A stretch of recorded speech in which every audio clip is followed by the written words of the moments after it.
ప్రియుడిపై మోజుతో మరో వివాహిత దారుణానికి పాల్పడింది. వివాహేతర సంబంధానికి అడ్డొస్తున్నాడని కారణంతో కట్టుకున్న వాడిని కాటికి పంపింది. ప్రియుడితో కలిసి ప్లాన్ చేసి భర్తను కడతెరిచింది వివాహిత. ఆ తర్వాత ఏం ఎరగనట్టు నటిస్తూ ప్రమాదంలో చనిపోయాడని అందరినీ నమ్మించే ప్రయత్నం చేసింది. కానీ పాపం పండి పోలీసుల విచారణలో అసలు విషయం బయటపడింది. దీంతో ఇప్పుడు ప్రియుడితో పాటు కటకటాల లెక్కిస్తోంది.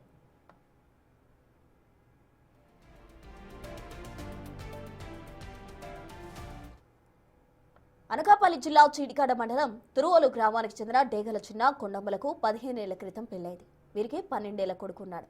అయితే 2024లో పని కోసం తెనాలి వెళ్లిన సమయంలో కొండమ్మకు మేస్త్రిగా పనిచేసే గణేష్తో పరిచయమైంది. అది కాస్త వివాహేతర సంబంధానికి దారితీసింది. విషయం తెలియడంతో భర్త భార్యను మందలించి స్వగ్రామానికి తీసుకొచ్చాడు. ఊరికి వచ్చినా కొండమ్మ తీరు మారలేదు. ప్రియుడు గణేష్తో టచ్లోనే ఉంది. ఫోన్లో మాట్లాడుతూనే ఉంది. దీంతో భార్యాభర్తల మధ్య నిత్యం గొడవలు జరుగుతుండేవి.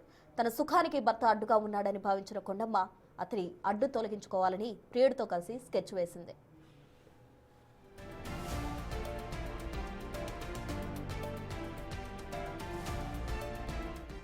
ప్లాన్ ప్రకారం ఈ నెల 14న ప్రియుడు గణేష్ తన బంధువు శివకుమార్తో కలిసి తెనాలి నుంచి చోడవరం చేరుకున్నాడు. కొండమ్మ భర్త చిన్న కోసం కాపు కాసి అతని బైక్పై వస్తున్న సమయంలో అడ్డగించి రాడ్లతో తలపై కొట్టి చంపేశారు. అనంతరం రోడ్డు ప్రమాదంగా నమ్మించే ప్రయత్నం చేశారు. తొలుత రోడ్డు ప్రమాదంగా భావించి కేసు నమోదు చేశారు. అయితే దర్యాప్తులో మృతదేహంపై గాయాలు ఉండడంతో తీగలాగడంతో డొంక కదిలింది. కొండమ్మ కాల్ డేటా, నిందితుల కదలికల ఆధారంగా పక్కా ప్లాన్తో జరిగిన హత్య అని తేల్చారు.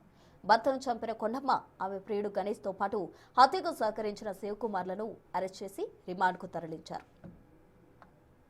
డెడ్ బాడీ ఆయనకి సస్పీషియస్ గా అనిపించి పిఎంఈ రిపోర్ట్ ద్వారా మేము ఈ కేసుని మర్డర్ కి ఆల్టర్ చేయడం జరిగింది.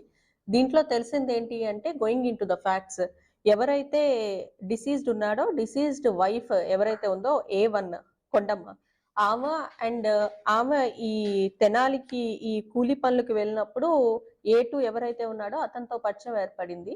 ఆ పరిచయం ఒక ఇల్లిసిట్ రిలేషన్ కింద కన్వర్ట్ అయ్యి సబ్సిక్వెంట్ గా వీళ్ళిద్దరూ ప్లాన్ చేసి ఈ హస్బెండ్ ని చంపటానికి అనేసి అనుకున్నారు.